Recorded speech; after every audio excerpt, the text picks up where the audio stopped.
Twins, your host, myself, J Mac, sidekick over there, Devin, D Mac, whatever you want to call them. Double coverage with the McCourty Twins. Make sure you guys go YouTube, Spotify, iTunes, all of that stuff. All you got to do is double coverage with McCourty Twins, search it, and then make sure you hit that red subscribe button to the podcast. Also, for you guys tonight, if you want to get a chance to come and be side by side with me and Dev and get a chance to come on and ask a question, all you have to do is download the FanCred app, sign up. You go to the on air and you'll see double coverage. Do that. Click the green button to get in line, go backstage, and then you'll get a chance to come on and be able to ask us a question face to face.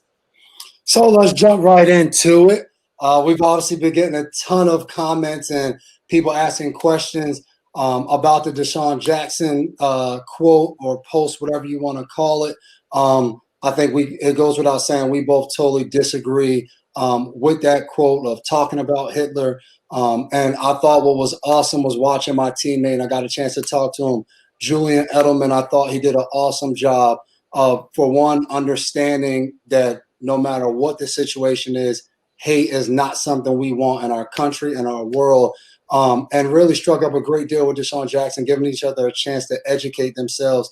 And we actually talked about this coming up, and I guess that's tomorrow, Monday Morning Quarterback. We had opportunity to write that column this week with Albert Breer away on vacation, and we talked about with everything going on in our country, people will stumble and try to find your footing and understanding where and how you want to use your voice. But I think it is important that for both of us throughout our whole career and our life, we've both been guys that we want to educate ourselves. We want to know what we're talking about. If you ever look at anything we've said, social media, in the media, it's usually well thought out from both of us. Like, I'm not going to go and just speak because people want me to speak or say this because it's cool. I think you need to be able to have well thought out, educated, informed comments, decisions throughout your life. So that's something that I always hang my hat on. And, you know, I think for me, and I know for you too, we understand not everybody's going to like that all the time of what you say and sometimes what you don't say. But I think it goes without saying for both of us, we disagreed with that quote and that post, but also try to understand and realize everyone is going to make mistakes. And I don't think that's changed for us on our viewpoints. Yeah, and I think it was disappointing. I think obviously the statement in himself to include Hitler, somebody that should never be spoken about in a light when you're trying to bring positivity first and foremost, and then to do a little research. And I've seen a lot of people have posted already to see that the quote being attributed to him was also false. And then I think at the end of it too, I understand his thought process and trying to uplift Black people and let them understand their worth and how important they are. But I think whenever we do that and we choose to do, I think it's an awesome thing. I think when we do that while stepping on somebody else or putting down another community, in this aspect, the Jewish community, I think the intent all falls out the window because you can't uplift one group that you feel like has been discriminated against or marginalized by stepping on another group that has also went through their own torture and their own hardships in their own space. So I think when you do that, it was just very disappointing. It was very sad to see that. And I think, like you said, you know what the intent was, but it's like at the same time, nobody cares about intent when the statements are that egregious. So very disappointing. I think even what Malcolm Jenkins said, it became a distraction to what he really wanted to talk about and what he really wanted to shine a light on was to uplift his people. And all it became was a distraction to what people were trying to do to uplift his people. So obviously we got to move on from that. And I think, like you just said, me and Deb talk about this all the time, and we even get in arguments about it. I'm a big believer in no matter who you are, what you do. Obviously, we play in the NFL, so our platform can be a little bit different than somebody that's doing something different. But everybody has their own platform. And I don't think anybody should ever feel the need that they have to represent or use their platform to do something that's going to make someone else happy. So I think at the end of the day, we use our platform to say the things we want to say when we want to say them. And I think that's the unique and the cool thing about having your own platform. You can impact people the way you want to do so. So I appreciate your statements on that, and I think they ring true. Yeah, so getting into the thick of the show, man, and I'm excited about what will be going on, and I think this show will be pretty cool. We have some older guys coming on. We wanted to really do a series highlighting retired guys, and not just like the retired guys you see on TV, but just the journey. We've tried to do that during this quarantine off season of just showing you guys, the fans, behind the scenes, whether it's been free agency, whether it's been Jacoby talking about the draft, Logan talking about just being wanted, Jarrell Casey talking about being traded. We've just wanted to give fans behind the scenes. So this week and next week, we just want to bring on retired players to talk about their journey of being retired, what they're doing now, family life, just so you guys can hear and see a real authentic stories of what goes on with some of your favorite players and what they do next in life, and how a lot of times it's very similar to everybody else's life. So I'm excited about tonight, the guests we got on, and the next week or two coming up. Depending on when, if training camp don't start, we're going to keep doing podcasts, but with the thought process of going back to football and getting fully engulfed in training camp. Yeah, so without further ado, our first guest, my guy, G-Mac Gerald McGrath, guy who grew up in Georgia, played football at Southern Miss, was drafted in the 4th round in 2009 to the Tennessee Titans, was my teammate, a guy that helped me a lot when I first got there. There you go. What's up, G-Mac? What's up, fellas?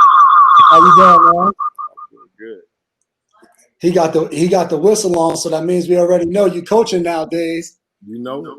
No doubt about it, man. G-Mac, when we first got to Tennessee, I was a 6th round draft pick. He was a 4th round, so he had already had his place down there in Tennessee. He was all set to go, and when I ended up making the team, I hadn't got a place yet because I was nervous as heck to know whether I was going to make it, not make it. G-Mac let me stay with him for about 3 weeks before I got my place. So that's just the type of guy and the type of teammate he was to everybody. A ton of positive energy. So definitely want to say appreciate you. Say welcome to the show. Just want to get into it a little bit, man. What has retired life been like for you, stepping away from the game? You played 4 years in the league, and I know you went up to Canada for a little bit. But what's it been like for you once you stepped out of the NFL? On your screen. Yeah, let me see if I can- It's no problem. I'm outside. That's good old country living. See if I can fix that. Is it better? Yep. Okay. Yeah, man. So, just going off of what you were saying, turn on one of these lights so you guys can actually see me at the house. Yeah, man. Just like J-Mac said, coming in, like, I'm a 4th round draft pick out of University of Southern Mississippi. So I know my Patriots fan. You guys know about Southern Miss because my boy Jamie was down there after I came out. But man, that drive and my experience there at Southern Miss, I think laid a foundation for my humbleness when I got to the league. And I always knew that football is not going to end. That's something that, my parents and you hear growing up day by day, you don't put all your eggs in one basket. You always got to have a backup plan. So, I graduated 3.5 years from school, and I just love the game of football. And so, unfortunately, it ended. It ended when I didn't want it to end, but, that doesn't mean anything. A lot of people, a lot of men poured into me to give me that ability to further my career. So now, I've done some college coaching, and I just fell in love with high school ball. I fell in love with it, to give these young men, to empower our youth with the opportunities and the information that probably I didn't have to begin with, to give them opportunities to see more in themselves, not just on the field, but off the field. You guys know, like I do, that playing in the NFL, playing college ball, that's an opportunity that can change our lives. Not just for us, but generational, and how we raise our families and the opportunities that we can provide our kids that we probably didn't have. My parents were working middle class. My dad was in the military, aunties and uncles in the military. So, I seen my dad go to work every single day, whether he was tired, whether he had the flu, he was sick, he would wake up and he would go in. Same thing with my mom. And that just instilled into me to kind of have that perseverance to push through whatever comes through in my way, and I'm not going to lie to you guys, having to step away from the game before you want to step away from it, it's tough. It is tough. We love the game. We love what we do. We love the teammates. We love the locker room. And it's not just your team, but the opposing team. Like it's awesome because Jason, you were in the league before Devin. So we got a chance to meet Devin before his career even started. And it's just amazing to see that develop over the course of the years. And you guys really, you just appreciate those friendships that you get from the opportunity of playing in the National Football League. And before I ask the next question, I just want to let y'all know Jared Cook is watching on Facebook, and he said, I know that was big for y'all. I remember visiting. But I'll ask you next, what was the hardest, if you had to pinpoint one thing, what was the hardest adjustment from when you retired and just moving on to that next chapter of your life? Forgiveness in myself.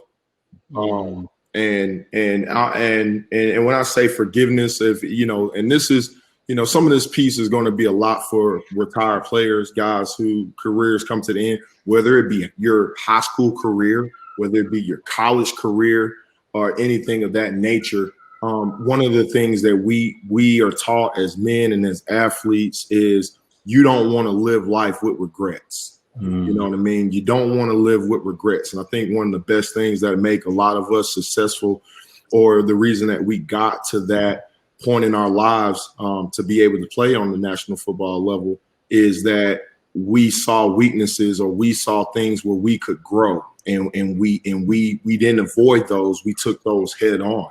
And to be out the league and not have control over, if you get picked up. I went to a few different workouts. I went to Houston. I went to Philly, had a private workout with the Vikings, went down to Tampa Bay. And every time you go, you're packing up. You're packing up for 4-5 weeks. And then you're talking to your wife and your kids and saying, hey, as soon as I get settled, I'm bringing you guys up. And things of that nature, and to go to those workouts and you pour it all out, and then at the end to be told you're not good enough, that was tough, and I personally took that on. I didn't look at it like, oh man, this guy doesn't know what he's talking about. I looked at myself and said, well, am I not good enough? And so that was the hardest part. Is just forgiving myself and understanding that, hey, man, God has a bigger plan for all of us. And that's each and every day. And you just got to be willing to trust. You got to be willing to trust, and you got to use everything that we've learned over the course of our lives to continue to progress, to continue to progress in whatever endeavors that we do. So that, if it was anything, it was that, I feel like I held myself accountable, and I'm always been my worstest critic. And so I had to get over myself and allow myself to say, you know what, it just was time. It was time. And God wants you to move somewhere else. And so right now I'm in a better place now than what I was when that time ended for me. Yeah. How long would you say it took you to finally be done with football? Like how many years would you say was still time where I'm still training, I'm still trying to get, because people don't realize that. You may look at a guy and say, hey, he played 5 years, but don't realize for the next 2 years, he kept getting a workout here, a workout there, and the guys keep training. So how long would you say after was your last year playing that you continued to try to get back in before you was like, hey, it's over with, I'm done, I'm moving on? So that 2012 season was my last season with the Titans. And, oh, man, to 2015, I was going to the YMCA daily. And I would go in and I would be there for 3 hours. And I was going 4 times a week. If I, some days, if it was a lot on my mind, I would go an extra day. I'd go 5 days a week, and, going to parks. The crazy thing about it, man, my guy, Tim Shaw, he can tell you, me and Tim, we were working out. We were working out hard here in Nashville. at a park before he got diagnosed with ALS. And, you know, it's a testimony to that drive that we have, you know. And you guys know, like I know, man, I've been playing football since I was 5 years old. So this is all this is what I know. And you put that time and you put that effort in, and it is tough. But I would say 3 years. I would say 3 years after my last time playing, I still was working out. I still had that in the back of my mind, like, man, something could happen. Somebody could give me a call, and I'm going to be ready to go. Yeah.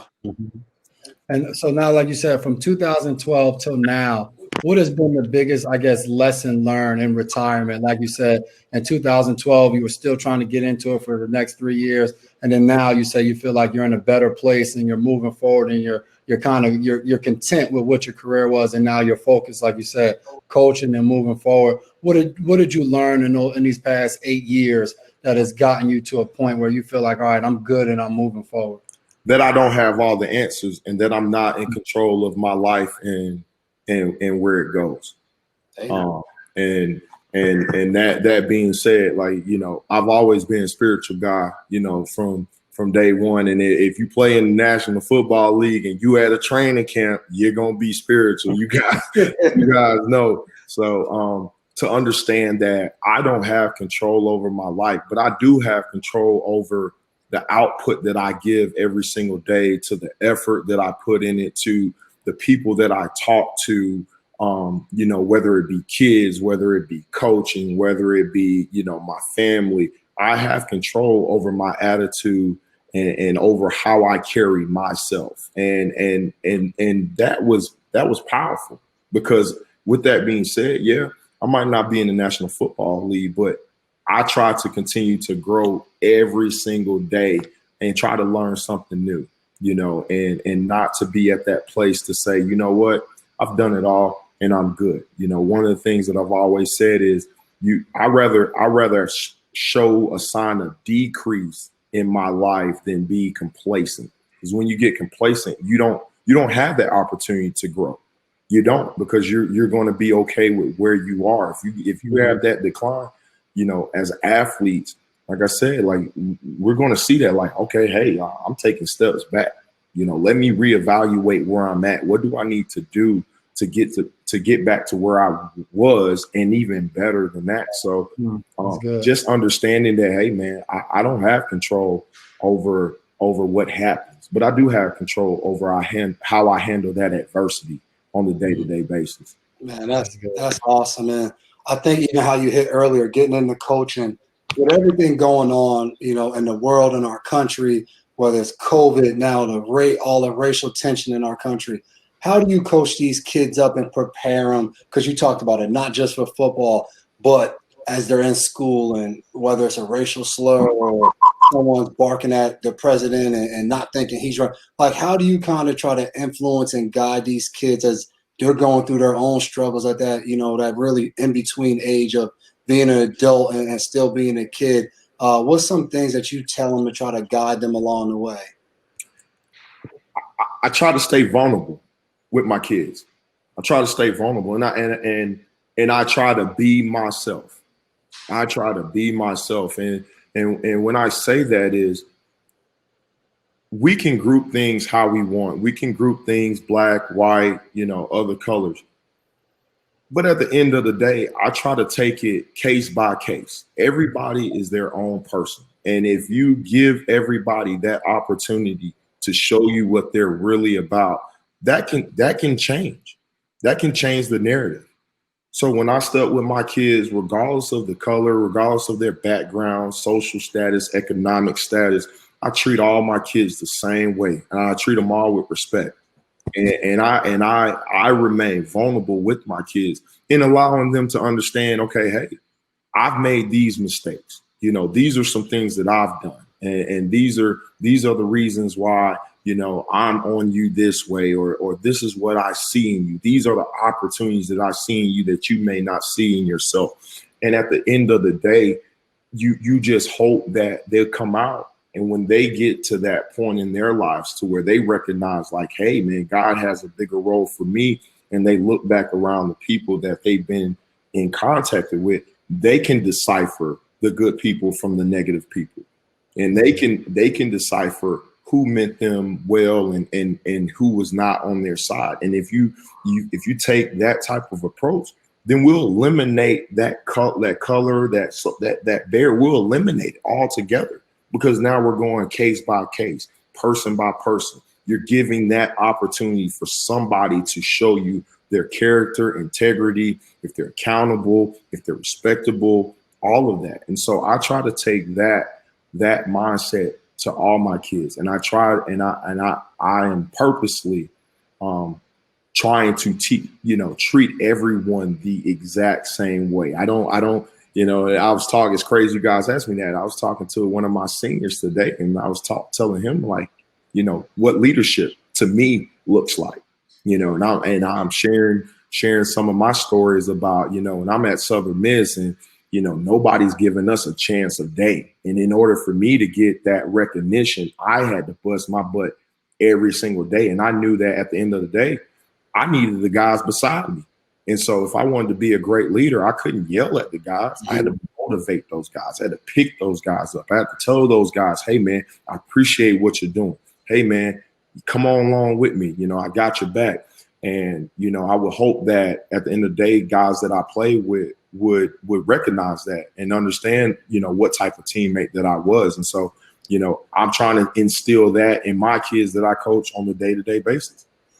There you go. Hey, well, man, we appreciate you, bro, coming through, taking the time, man. I'm so happy to see you doing good, man. It seems like such a long time ago, back in 2009. You was out there in the Nashville street. So, man, it's good to see you as always, bro. Man, all day, man, guys. I appreciate it, man. You guys continue to do what you do. Continue to empower us as players. The platform that you guys are holding, that's what it's about. That positive change. And I appreciate what you guys are doing, because it does take courage. It takes a lot of courage to be able to step out and to do something like what you guys are doing and give us the voice that we haven't had in the National Football League. So thank you guys so much for doing. Thanks for having me on. I love you guys, and good luck, man. Good luck. Yes, sir. Appreciate you, man. Appreciate you coming to Old Heads Night. No doubt about it, man. So good to see G, man. Like you said, played together since his retirement. You can Google him. There's been articles and stuff to see his progression and to see him doing well. Such a good dude, man. Just would give you the shirt off his back if you needed it. For you guys, just a quick reminder: you can go get the Fan Cred app, download it in your app store. Once you get on it, sign up and all of that good stuff. Then all you have to do is search on air. You'll see double coverage with the McCourty twins. You click that, get in line, and you get a chance to get on and be able to come face to face and be able to ask me and Dev a question. So go ahead and do that. Yeah, I'm in the Facebook chat. A lot of people keep talking about Cam Newton. Get Cam Newton on. Get Cam Newton on. We try to get people on that you don't get much content from. Like you could jump on Cam Newton's Instagram and a lot of content from him. And I like to. We'll get to know the guy. Like somebody's like text him. Like I don't have his number. Like I don't know. I think this is good. Martha said, "Wish you would have Dwayne Allen on your show." That's actually a good one. We're going to try to get in touch with Dwayne and try to get him on. But we got Zach coming up next on the fan line. But Dwayne would be a good one, man. I think he's doing some good stuff in retirement as well.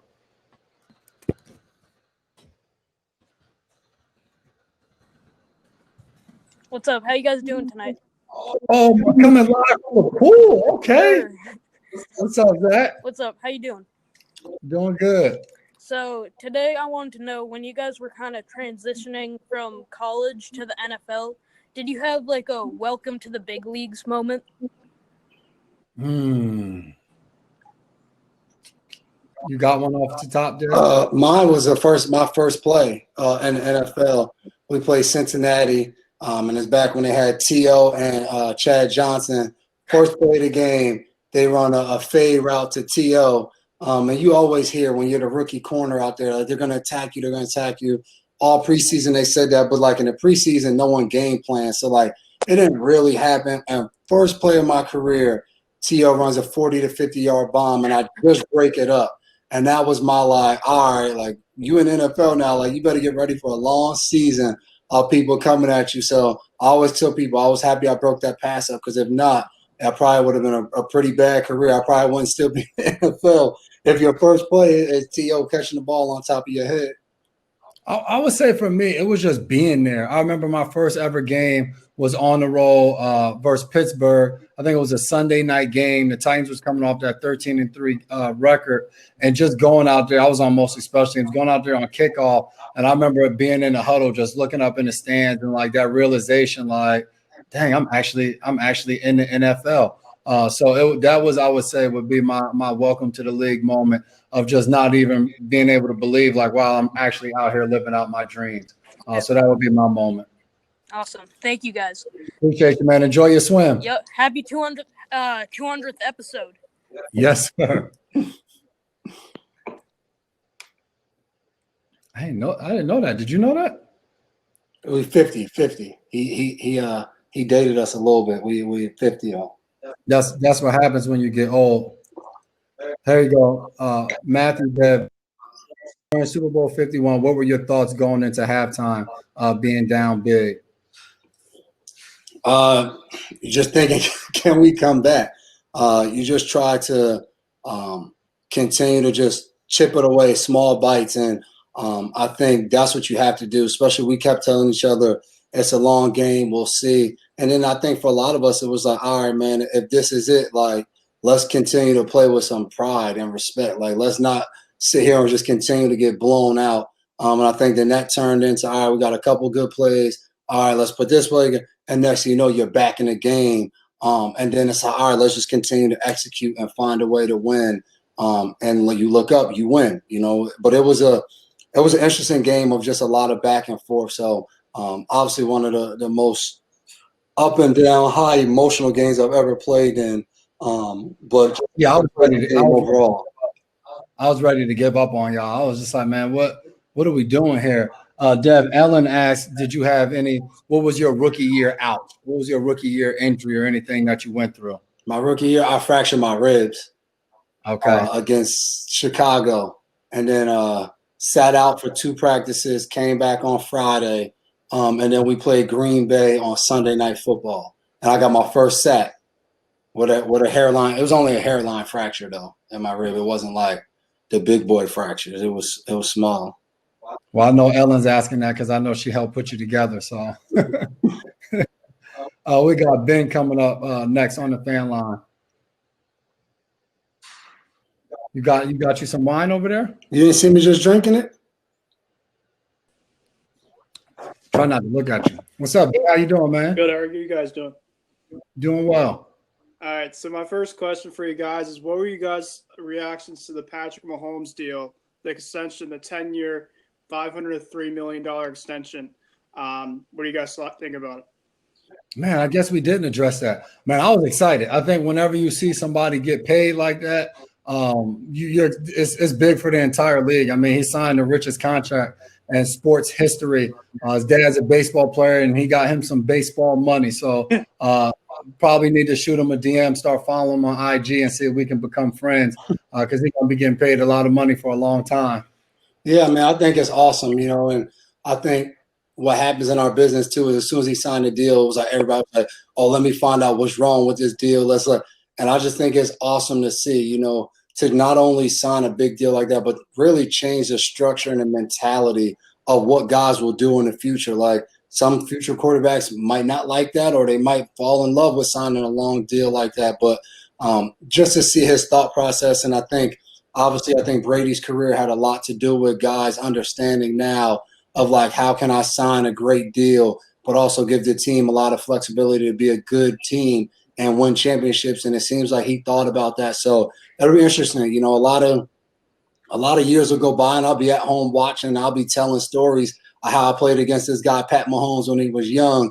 And it'll be interesting to see if he's doing Brady-like stuff, you know, 10 years from now, you know, 5 Super Bowls, 6 or so. I'm interested to see. I thought he gave himself a chance to do that.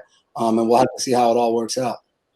Yeah, I saw him play in person against Brady, that 43-40 win. The Pats had. The guy's incredible. I mean, pretty unreal.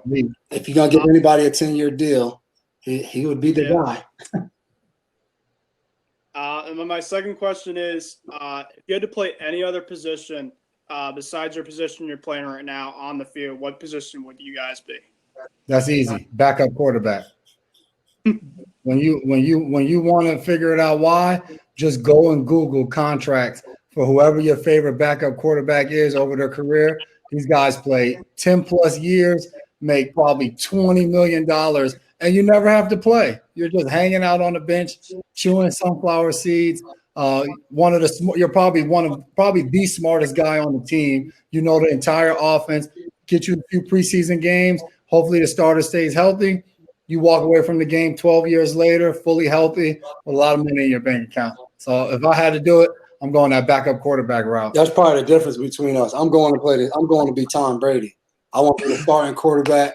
I'll back you up. I want to be winning all the Super Bowl rings. So I'm taking Tom Brady's arm, bro. What you mean? If I'm your backup and you winning the Super Bowl ring, so am I.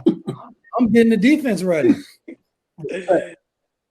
Definitely. All right, thank you. Yes, sir. Appreciate it.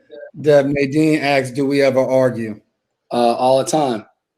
Yeah, especially I've been hanging out at Dev's house, so I got to get them right. So I'm teaching them how to be a better husband, teaching them how to be a better dad, teaching them, better ways to take out the garbage. All those things around the house since I've been here. How long I've been here? This is going on 2 weeks now, almost, I guess, 2.5 weeks. So I decided from Nashville to come quarantine at Dev's house. Like I said, he has a pool and stuff here, so it's a lot of free amenities that you can't get elsewhere. Free amenities. Hey, Jay, what does your shirt say? I don't know. It's a Jordan shirt. The Space Jams. Caitlin said I'm always her favorite. Shout out Caitlin. How's Sanu and Harry doing? Honestly, No idea. No. Here you go.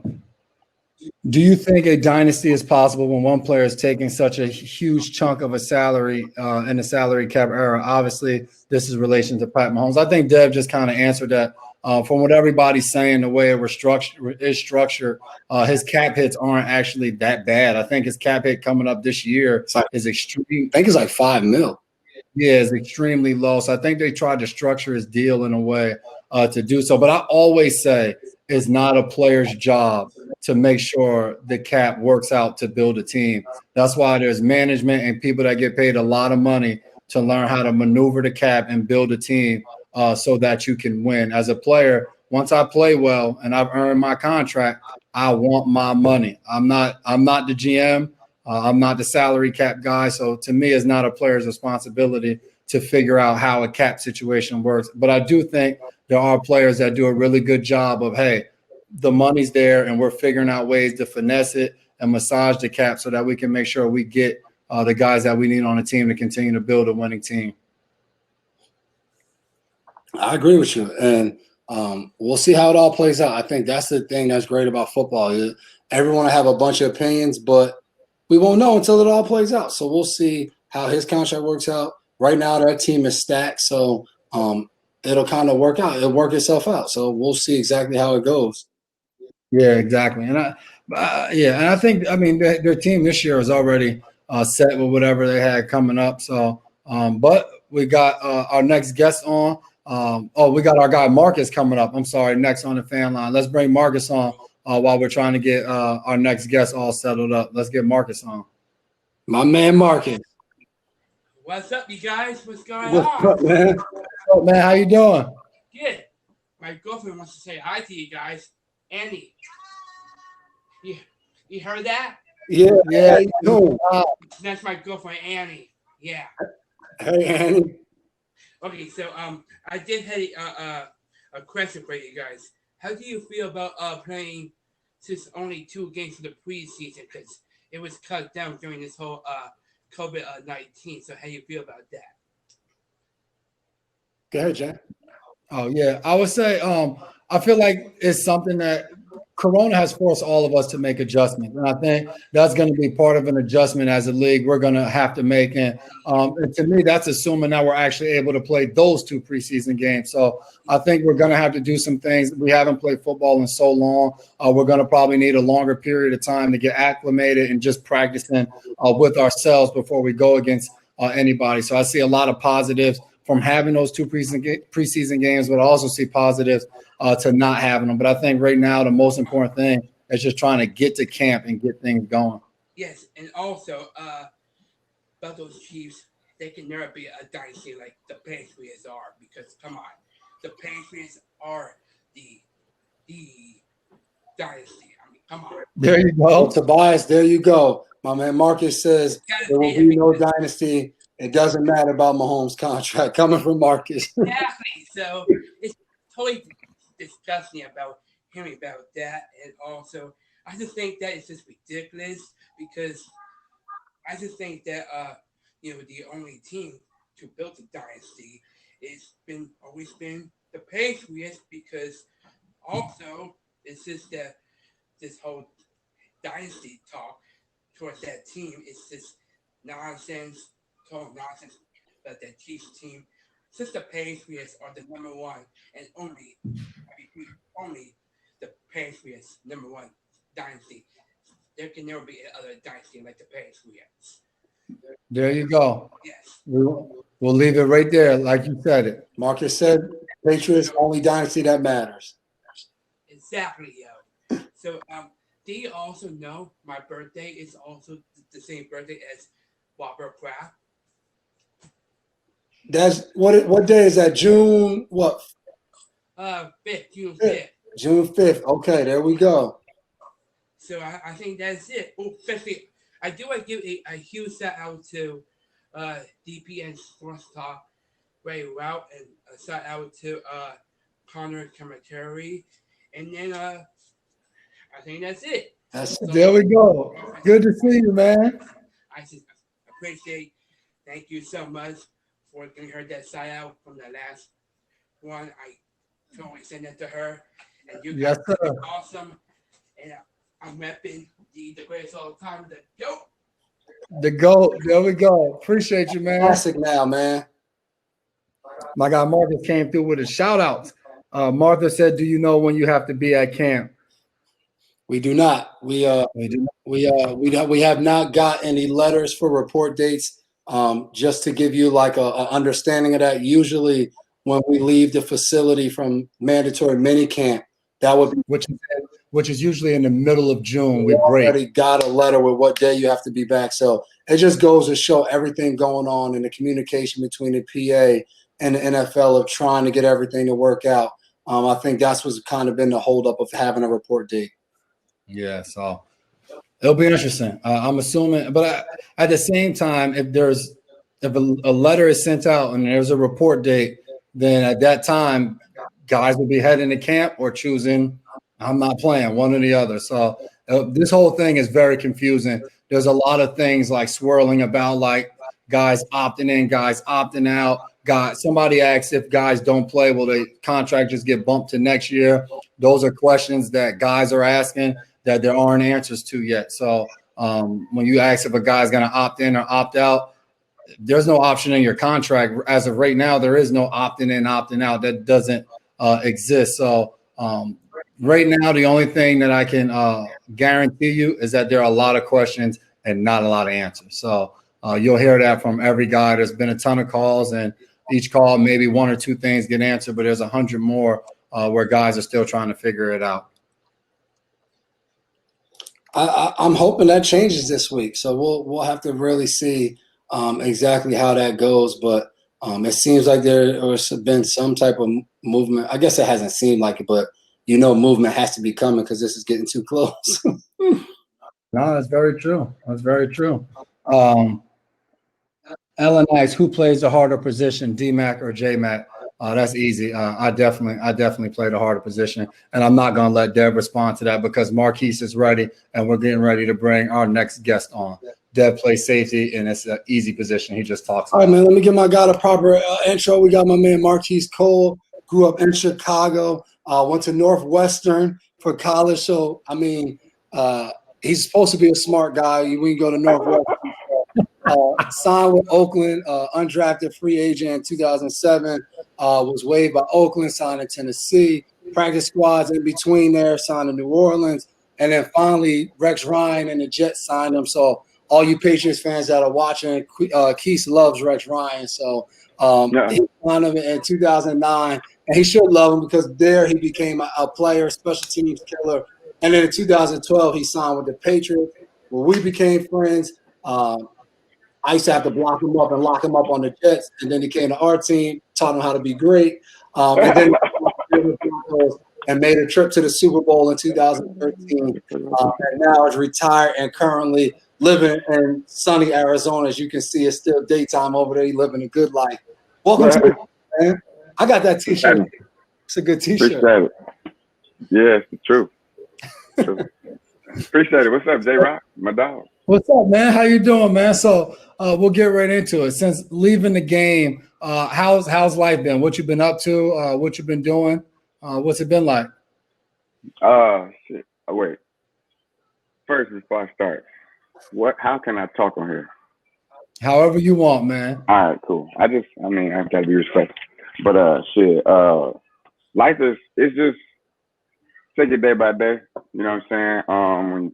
When you first get out, you got certain things you got to figure out. But once you figure them out, it's just like everything else. Once you find your routine, then you in your routine.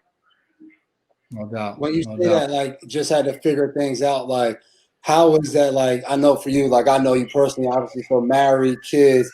How was that just figuring out, you were living in Chicago, now you're in Arizona. How was that, like, what was one of the biggest challenges of figuring out everything of what you want to do next, how to be a great father, how to be a great husband? Like, what were some of the bigger challenges of that? Well, one of the biggest things I had to go through the whole medical joint with the NFL. So I went through that whole process, and that took years to get all finalized. So I went through that. But besides the whole getting your body right, mentally, just understanding that life goes on in a different direction, though. So the same game plan and everything that you go through for football and stuff, we are creatures of habit. So once you get your habit, you understand that, you know what I'm saying? I need a practice time. I need this film or whatever it may be. You just find ways to incorporate it into regular life. So with me, well, first I did some coaching back in Illinois before I moved out to AZ. But then just moving out here, still going through some concussion and all this other stuff. But with the kids, it's easy for me. I mean, y'all got kids. I think kids make it a lot easier. For me, it makes life make more sense because nothing they do makes sense, but they perfect in the way that they are. You know what I'm saying? You see them do shit and you're like, bro, what the fuck are you doing? But then you're like, oh, I'm supposed to teach you that thing. So you got to just take it for what it is. You know what I mean? So they make it a lot easier in that respect. You still go through your individual battles that depending on how you were brought up and whatever you're going through in your life. But my kids and my girl make it so much easier because shit, I know I'm out there. So they normal, which is all over the place, brings my chaos back in line.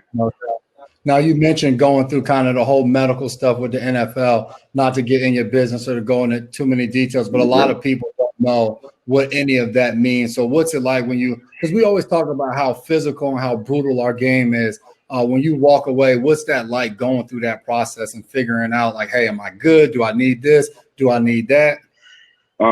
It's pretty weird. So like, I mean, I played in New York. I played New England defense, special teams, but I didn't play as much as y'all play. I ain't got to stunt like that. So you would think like, man, he ain't do as much as he ain't bang around like I banged around.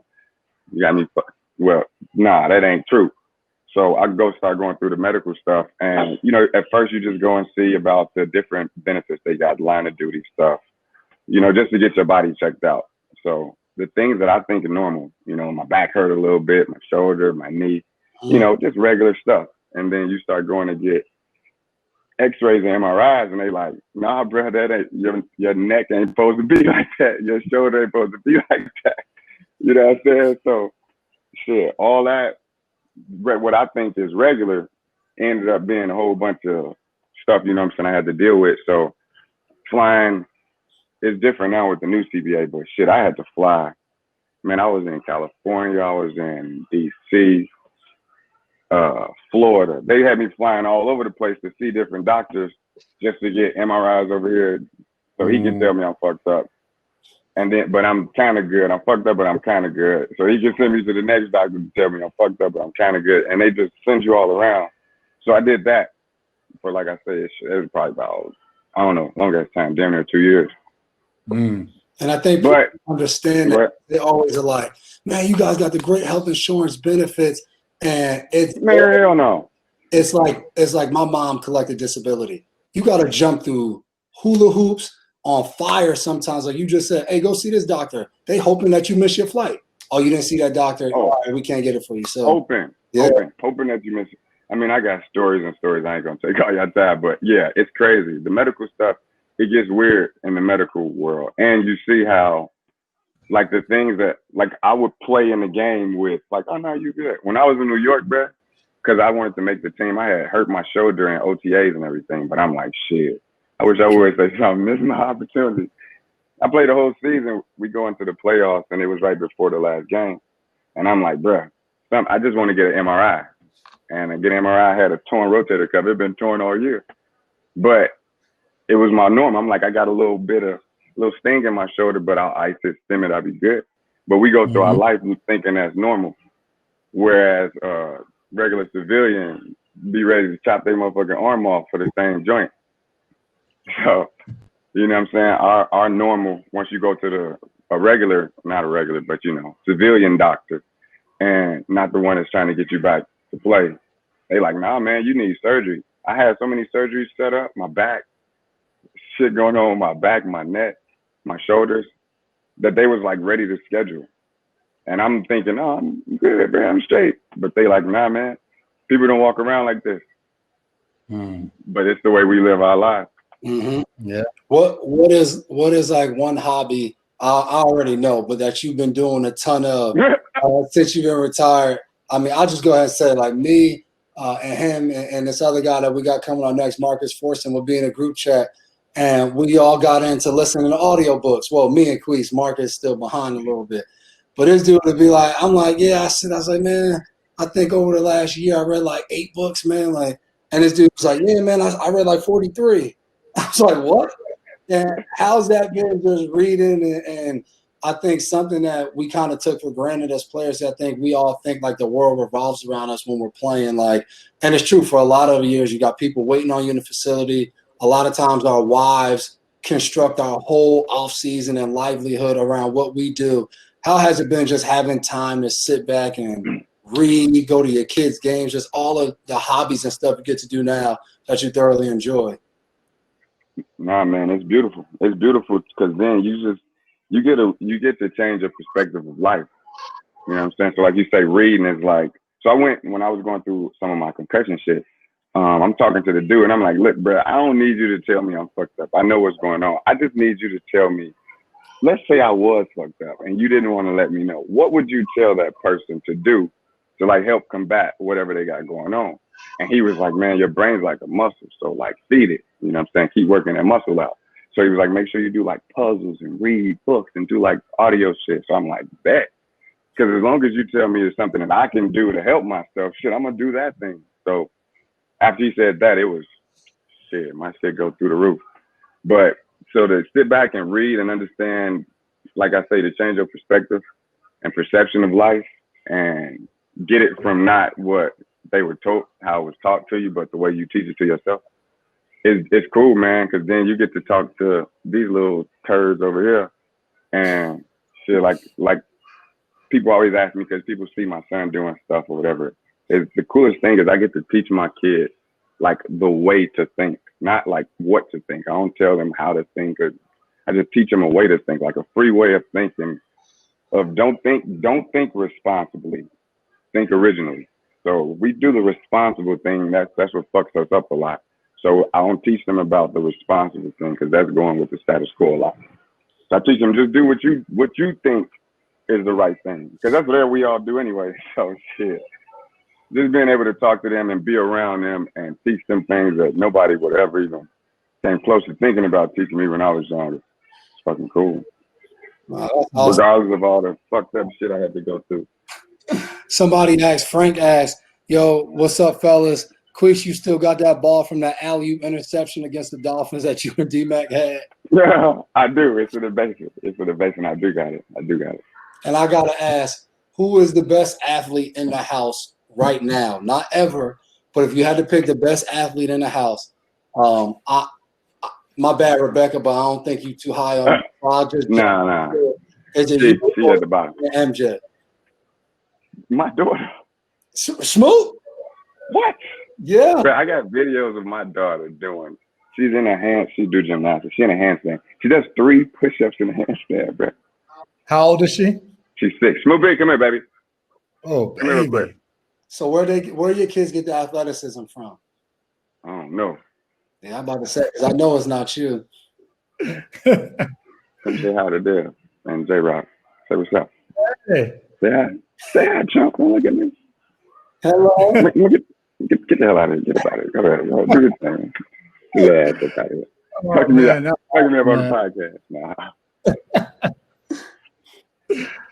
Yeah, That's but no, awesome. my son's pretty athletic, dude. He go out there, he work his ass off. Last week, I think it was last week, we was working out and he do box jumps. And he was doing he was doing like 38 inches. So we was outside, he was doing some football stuff. So then we come in the crib. So I go in the garage and I'm like, dude, you're not doing 38. So I put 42 on. And I'm thinking, this is about to impress the hell out of me. So he do 42. And he was like, man, that was pretty easy. So he did like 2 sets of 5. So then he do 3 sets of 5. So in his third set, he go up to 44. So I'm like, oh, dope. So he do it. He jump up there. He amps. So I'm like, bet. So I'm out there. And I'm just moving around. And then this dude add the 6. So I'm like, oh, you going to keep going? 50 inches, bruh. Dude jump on 50 inches, 12 years old. Tripped me out. It tripped me out. That's awesome, man. Yeah. Well, as always, man, we appreciate you stopping through, shedding some light on retirement and showing the enjoyment in the sunny Arizona weather. Man, keep doing your thing, and always good to see you, bro. For sure, man. Hey, soon we're going to hook you up with that J-Mac and D-Mac Baldy, bro. You don't got to wear a hat. No, hey, no. I'm back, baby. All All right, bro. We'll holler at you. All right, fool. All right. Yeah. That's my guy, man. We used to always be, when we were in New England in the off season, we used to always go out and eat with all the DBs. All good times, man. It was at my wedding. That's a close friend of mine. Started out as rivals, always trying to block him when he was a gunner on the Jets. And I remember when we signed him, and like, you know how you sign a guy that's like a special teams guy. So like, some people probably like, man, they don't even know who that is. When we signed him, I was like, well, at least I don't have to block him no more. So it started off right away, just a friendship. So it was awesome. It's been awesome to kind of just build that friendship through the years. No doubt. I see Kesnell in the comments. What's up, Kesnell? K-Fit. Here you go, Dev. It's Kate said, hey guys, what's it like being underneath a pile up like when Dev recovered the Nick Chubb fumble last year? That's a funny one because I actually remember, because we both dove in, and I can remember like trying to like grab O's arm from trying to reach for the ball. But it's like it all depends on the pile. Some piles you get on the bottom of, and like guys will be laughing in the pile, but then you'll have some piles in there. I remember Coach Shiano used to always say it in college. When you go to recover a fumble, you got to get in the fetal position. You cover every point of the ball. You bite down on your mouthpiece and you squeeze your butt cheeks because you never know what's going to go on underneath the pile. So it's always safety first. Yeah, it's not enjoyable. I remember getting up. It was a rainy day, so I had all of the black petals, the rubber pebbles things in my face, in my eye because when the ball's loose, you just dive. You don't think like, man, I'm about to dive and protect. Like you just dive all in to try to get them, especially a play like that where all of us missed the tackles first. So you running as hard as you can, and Jay Jones punches the ball. And now it's like, all right, let's get the ball. And I remember my first ever fumble recovery, jumping on the ball and end up with the ball. They took the ball from me. I'm on the bottom, and I remember hearing Bill the whole preseason, like, when that ball's loose, we got to get on. And like you come up from that, I thought you had it. What happened? They got it. They took it from me. Like I had it. I was squeezing. They just took it from me. So That bottom of the pile is no fun. Like, I don't care what anybody says. It's not fun until you get up with it and you're like, I got it. Like that moment is cool. But other than that, like, you don't want to be that guy at the bottom of that pile. What a chump. You was that little kid that went to the park and you had to go home because somebody took your ball. But we got Frank coming up next on the fan line. We got Frank coming up next. Hey, Miss Velez. Hey, Barbara. How you doing? She said, hey, fellas. That's a throwback from when we was growing up. Hey, how's it going, fellas? What's up, man? Nice to see y'all. Likewise, bro. What y'all sipping on? Little wine, man. Hey, man. Marina. Nice. Hey, that's why you need one of those cigarettes like in Longest Yard when you're at the bottom of the pile. Just burn somebody real quick, right? I don't know if they'll allow that. I've been a fan of the Patriots for a while now, and I mean, you guys are freaking awesome, obviously. There's only ever been like 3 moves that wanted to happen and actually happened. Well, 4 now, I guess. One was Hightower when we drafted him, right? Another one was when we got Martellus Bennett eventually. I always wanted us to get him. And then J Mac was one of them. I was always like, yo, get McCourty's brother. Like, why not, you know? I appreciate that. So when we finally got you, I was like, dope. That's dope. And now that we got Cam, it kind of came out of nowhere because, you know, Tom left and I was like, all right, cool. It's time for a change, whatever. But I was like, there's only really one free agent that I would be like psyched if we got, you know? Mm-hmm. And all my friends were like, it's not going to happen, man. It's not going to happen. Just let it go. You don't got the money. And I was like, yeah, I guess you're right. So when that came up out of nowhere, I was like, yo, okay, that's a little different. But, I mean, I just wanted to know real quick, are you guys like ever, I mean, surprised anymore? Like of any of the moves we make? Or are you just like, yeah, that's how it happens? Dev, that's one for you to get. But before you do that, I will say all the people he mentioned have won Super Bowls with the Patriots. So the prior 3 moves, so hopefully you keep that rolling. But go ahead, Dev. You've been there longer. True. All 3 of those moves were kind of, yep, I agree. I want to say every once in a while you get surprised. You know, like even like last year when we signed Antonio Brown, like I thought it would be a chance, but you still get a little surprised because I think everyone gets linked to us. Like soon as something happens, everyone's always like the Patriots are signing the Patriots. So then you'd be like, man, we're not going to sign. So then like it happens and you're surprised, but like even when you're surprised a little bit, you're not fully surprised. Like even when we Keith to leave. Like at that time, he seemed super wild, and people were like, "Nah," and we get leave and like awesome teammate. And like you just said, the other people you've mentioned have been great Patriots and come and had great years. Whether it's been a year, a couple years, all really shine on our team. So you just trust in our front office, Bill, Nick Casario. You trust in those guys. I feel like they do a great job of finding guys that are not only good players, but that they really feel will fit what we got going on. Right. No, I agree that that Antonio thing was kind of out of nowhere last year too. I was like, okay. But so I got 2 questions. Well, actually one is kind of a request. The first one, so for you guys, what is your favorite dish that your mama cooks? And why do you think like that's my favorite dish and she only gets the right, like, I don't know, flavor to it or whatever? What is it for each of you? Growing up, I would say always probably my mom's mac and cheese. It was always crispy in the right spots, super cheap. So that mac and cheese, whenever she made that, you knew she made a lot of it. And you knew I was going to be in that for the next 2 or 3 days. Mine was pork chops and gravy was fire. See, she used to put Dev's pork chops in gravy, but she would just fry mine and not put them in the gravy. So she actually gave us, we had a little bit of a restaurant feel, a little Burger King feel, have it for weather. When she would do that for us. That's awesome.